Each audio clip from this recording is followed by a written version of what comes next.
Maureen and I, we are from the Don't Dump on San Benito because Don't Dump on San Benito is mostly about the garbage, 80% is hauled in from out of county. They've been doing this probably since 2013. And what happened is they did the county supervisors did a terrible decision by releasing the closure fund and giving Waste Connection the authority to import trash from out of county. By the way, if you don't know, we're getting the trash from 5 different counties. This is like the epicenter for 5 different counties. I mean, I didn't know much about San Benito County, but when I heard that, and then now they're proposing it to make it 5 times bigger, 483 acres, and importing even more garbage. It used to be 1,000 tons. They want to increase it to 2,300 tons. Every day?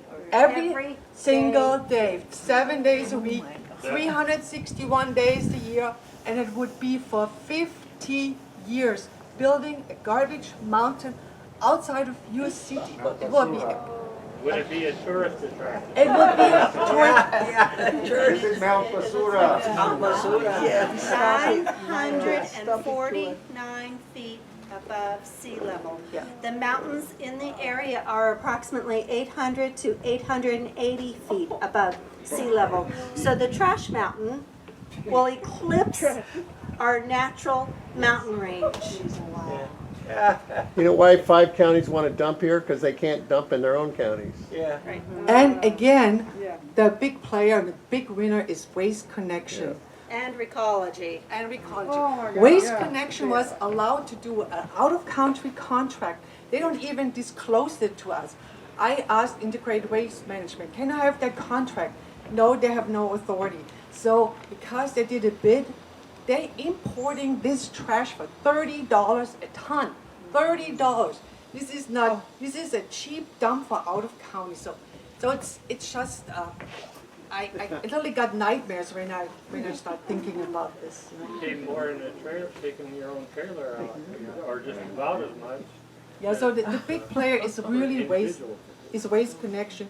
Is a publicly traded Canadian company. Garbage is their business, and they're making money, but of us, of this county. Waste Connections, also known as Waste Solutions, is the 3rd largest trash hauler in the United States. 3rd largest. San Benito County is a small county.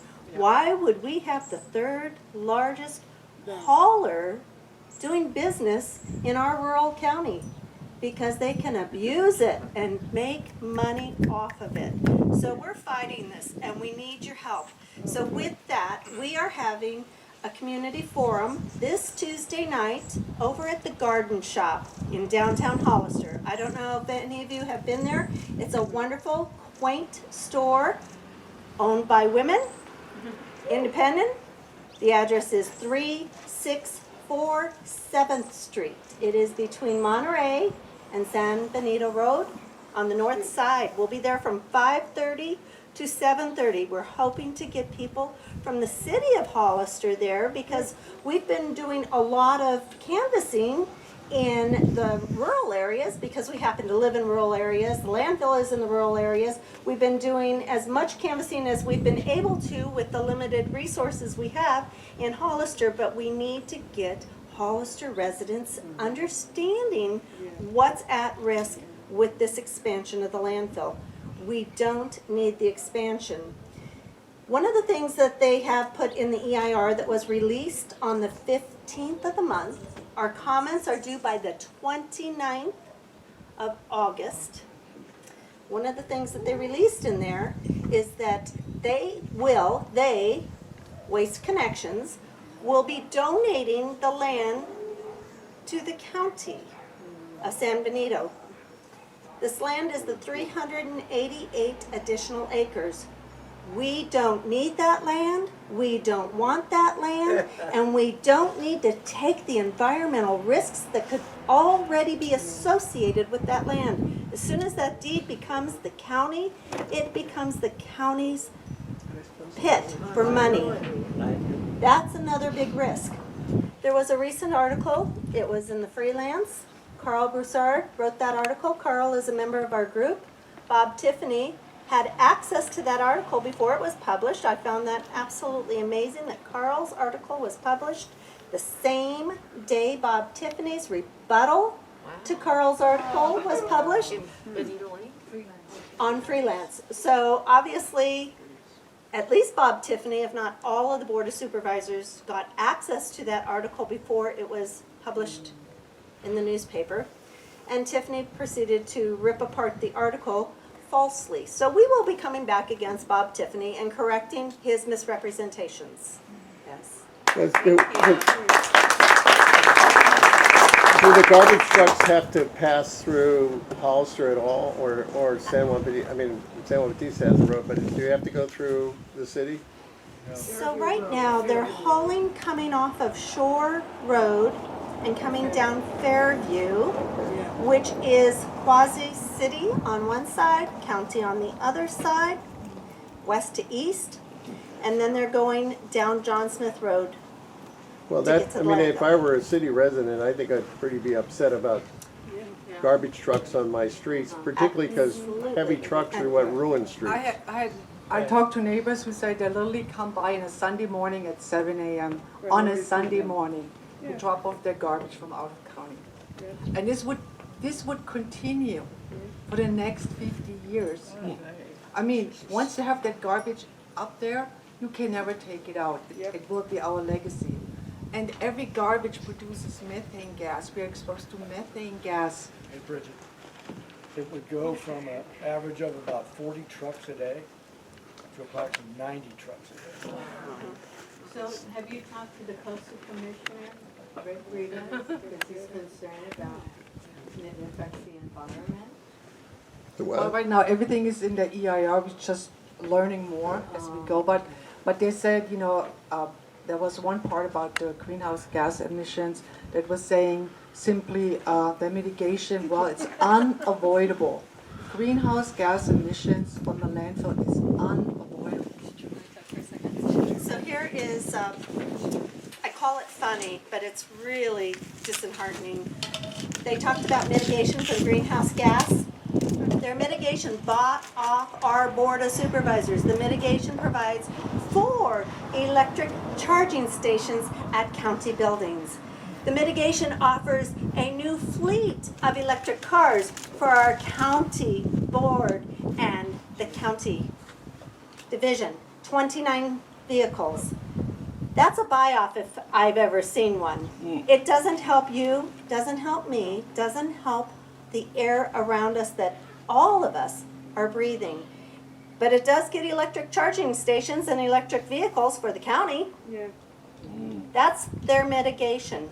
When you look at the EIR, it's approximately 438 pages. And then it has 4 appendices. I think it's Appendix D has the methane gas calculations. 948 pages in Appendix D. I didn't print that one out. So we're fighting an uphill battle, 949 feet uphill battle. But we're going to win with your help and the community's help. So please, please work with us, spread the word, and we hope to really see you over at the garden shop. This landfill is contaminating our groundwater. They already, the water board from San Benito already sent them a letter about PFAS contamination from the downgradient water wells, and they actually suggested to test all the wells, the surrounding wells. And again, this landfill is only protected by liners. I mean, we have an earthquake country. You don't know how long they cannot even say how long these liners last, but you have tons and tons and tons of garbage on top of these liners. So our groundwater is at stake. We need to protect it. And plus, what I didn't know, a landfill actually uses a lot of our good water. They literally go to they have a contract with Sunny Slope Water District, and they're using these water tanks to use it for dust suppression. and they need to use, I don't know, thousands of gallons in the future, you know, for landfill. Again, I know we need a landfill, but we don't have to serve out-of-county garbage. Andy had a comment. I just want to reiterate that one of the big connections on this issue is that our initiative would dramatically give people power over this decision for expansion of the landfill, because to do the expansion, they need to rezone rangeland for this quasi-public use, and that would require a vote of the people. And that's part of why the county is trying to rush the process now, so that we won't have a say, because it's very unpopular. And you know that vote by our Board of Supervisors, there was a meeting about a month ago, and our land use, they were up talking about all of the different initiatives coming up, all of the different EIRs that were going to be before the County Board of Supervisors, and they basically said, we don't have the staff or the time to work this all through in the time frame you, county supervisors, are demanding. We have to have some leeway here. To which one of our Board of Supervisors cheerily said, we'll have extra meetings. We'll get this through. Thank you, Betsy Dirks. Before the election. Before the election, because if they can get the vote on the landfill before the election, all of our work on this initiative, that part of the landfill is a moot point. Yeah, that's a really good point. So basically what's happening is, Thank you. thank you so much. Thank you, Maureen and Bridget.